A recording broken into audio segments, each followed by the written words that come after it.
Welcome back to the rewatch.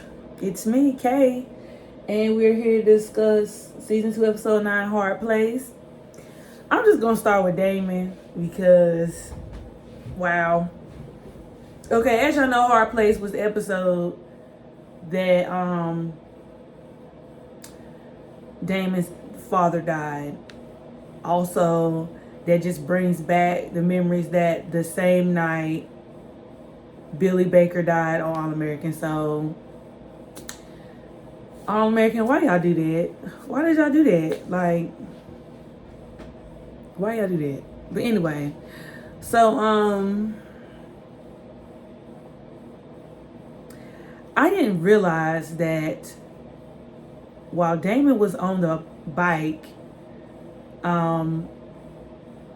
and Marcus came to talk to him. This is right after Damon fussed the team out. I didn't realize that Damon's mom texted him and was like, I think your father's ready to talk.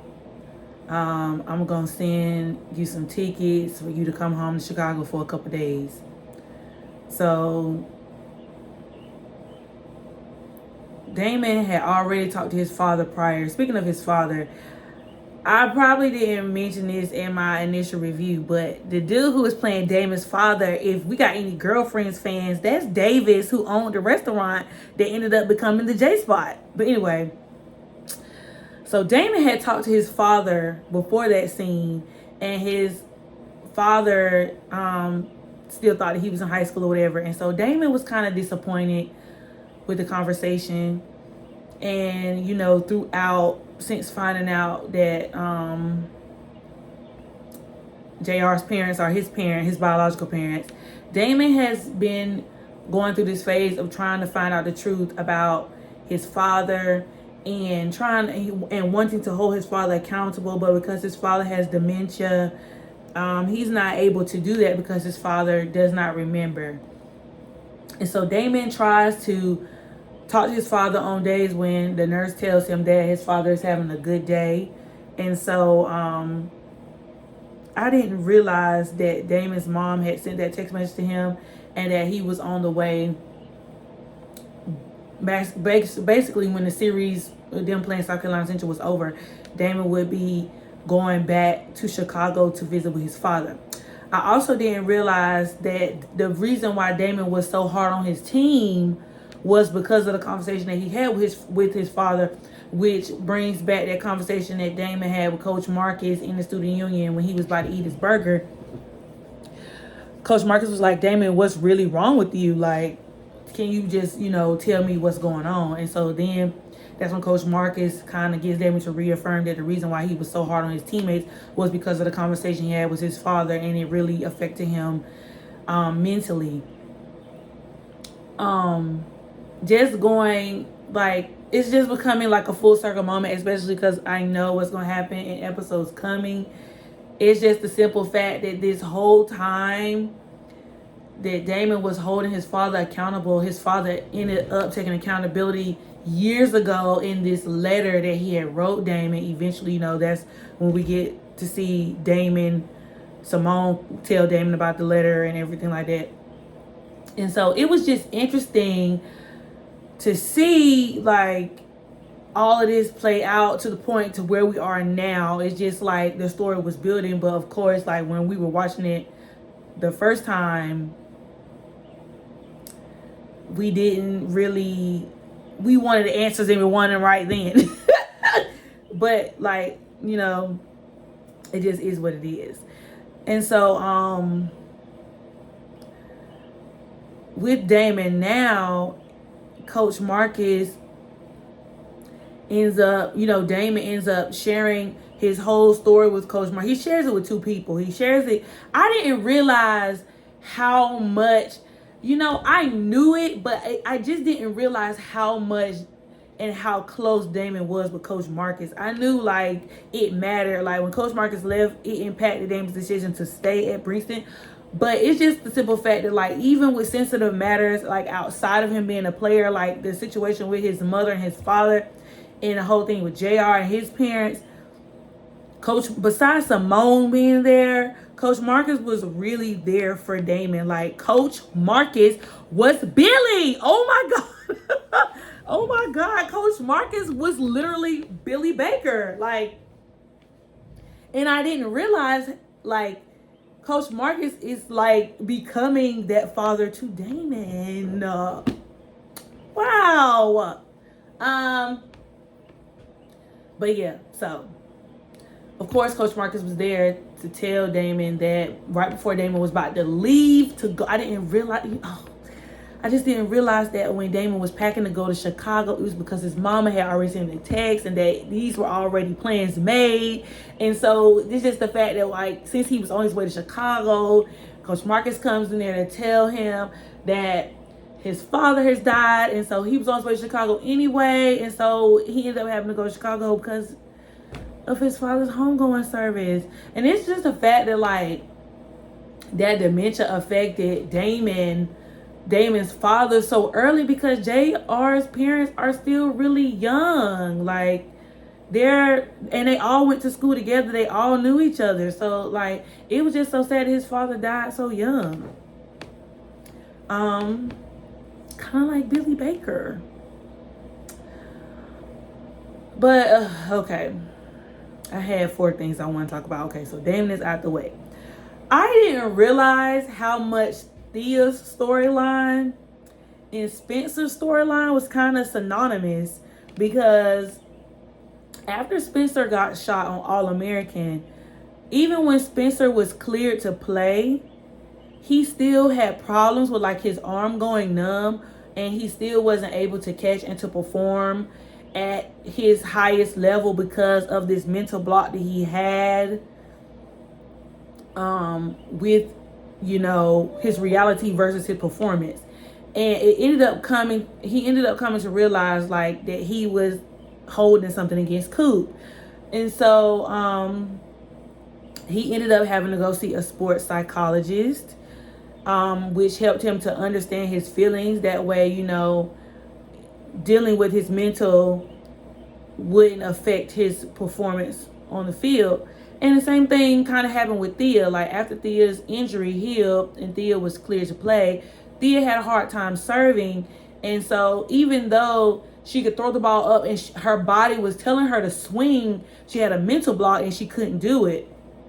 And so, of course, as we saw, Thea turned down Coach Marcus's advice to, you know, try therapy, or they even, instead of having like a one-on-one sports psychology session, they kind of had a group session with athletes who talked about their issues with their mind and how it affected their performance. And Thea didn't really find value in that. So Coach Marcus took another angle, and he ended up bringing somebody who she looked up to professionally to come and talk to her. And she was able to learn that she could practice mindfulness and journaling, and that helped her with her swing. But yeah, that was just one thing I didn't really notice. One thing that I also can say that I didn't really pay close attention to, but I did know, was that during this time, Simone wasn't really dealing with Damon like that. And so it does feel more like a gap, because I guess between Damon trying to tell Simone about Lando and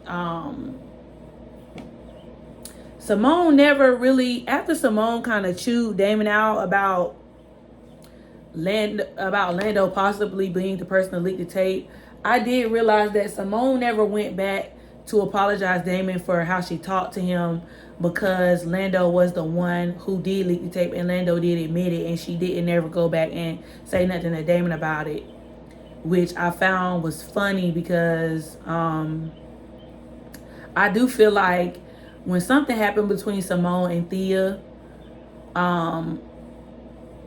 Damon did go and tell Simone, like, you was right, but I do feel like XYZ with Thea. Like, I feel like it wasn't equal across their friendship sometimes, which, you know, realistically sometimes it's not. But I just didn't realize, like, that wasn't the case with Simone. And so I realized that Simone had this whole spiel with Lando. And so during this time, I feel like her and Lando was starting to get closer, like during her time online, which I'm gonna get to Cam being online and some things that I noticed.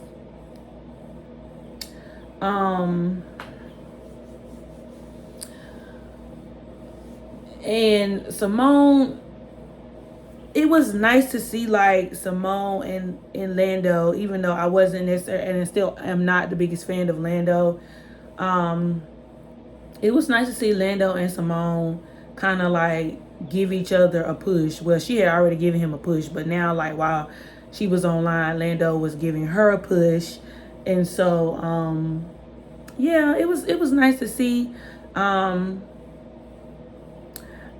I also noticed in this episode the Orbit sponsor, okay? Because I didn't realize that when Nate was going to talk to Aquila the first time, Nate had the Orbit packet, like going to talk to her. And so then it kind of brought back a flashback of when like JR was about to talk to Gabby and tell Gabby how he felt. JR put a piece of Orbit in his mouth. I was like, okay, Orbit with a little sponsorship on All American. All right. But yeah, so what was I saying? Let me go back. I was talking about Simone and Lando. Oh, Simone, like I now am more understanding of why Simone joined PKZ, even though I knew she was joining PKC because she was looking for a sisterhood, duh. But I now understand why she felt like it was important for her to branch off and find something that she could, I guess, explore, for lack of better words. And it was Lando actually coming to Simone to tell her that the reason why you're having trouble trusting your PKZ sisters is kind of because of the situation you had with your tennis teammates. You've kind of taken your situation that your teammates put you through out on your new sisters, and so you move in the same way, and you can't do that because these are two totally different groups of people, and you just can't do that. You know, you have to be able to trust them, and you start them on good ground. They've been, you know, trying to help you and be there for you. And then her sister, the girl from Our Kind of People, even said it. She was just like, we can't back you if we don't know what's going on. We're your sisters, we're your line. And if somebody's going through something, all of us are going through it. And then kind of to segue to Cam, because Cam started pledging KK. I didn't like the way the ADP was treating Cam and his line. And first of all, did y'all notice that the light-skinned joint with the long puff ponytail was not in this episode? And he was the one who like kind of went against Cam, and he was the one that kind of got beat up a couple episodes later, but he won't own the line on KK in this episode when Cam was with his line brothers.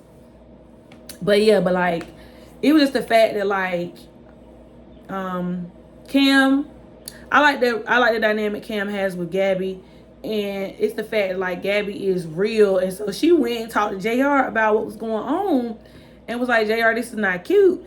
And to segue, to bring back what I said in my last rewatch about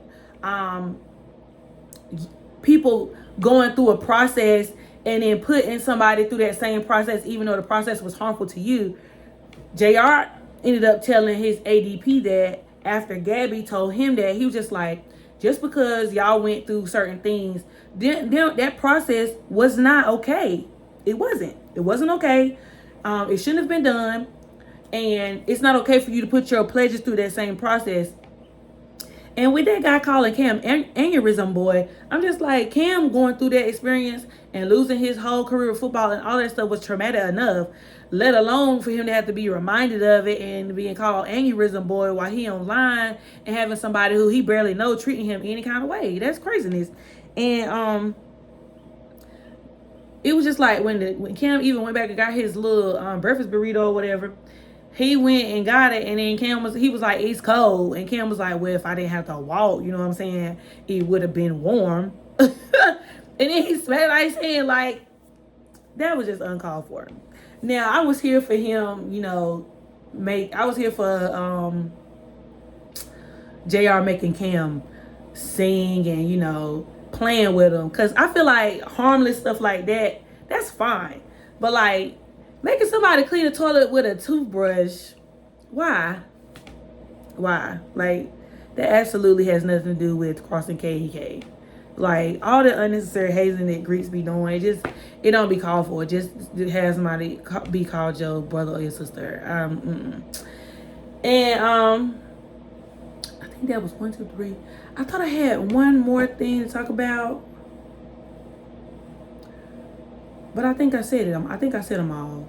I talked about Damon and his father and Coach Marcus. I talked about Thea and her arm and Spencer.